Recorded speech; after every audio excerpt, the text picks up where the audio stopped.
Although it's been in dumps, vids are rad, and this is just a new thing I found out just a minute ago. And it's just with a bit of paper. It is quite a loud and annoying noise.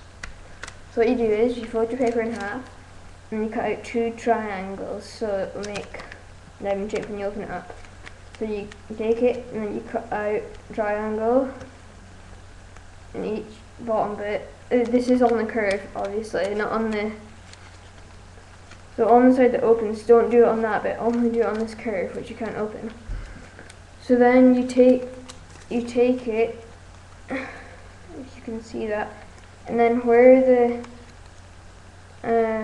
things are, the like diamonds, you fold your piece of paper on both sides, if you can see.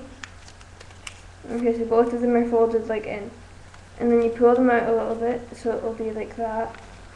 You hold it up to your mouth, go like that. You don't go like this, unless it won't work.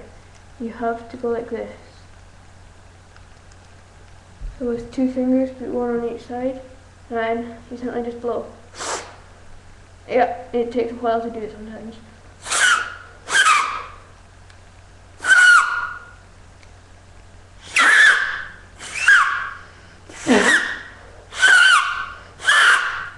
And I don't think the camera picked that up that good there, but try it for yourself and you'll see an amazing noise. So that's it for my second video. Thanks for watching, and that's it.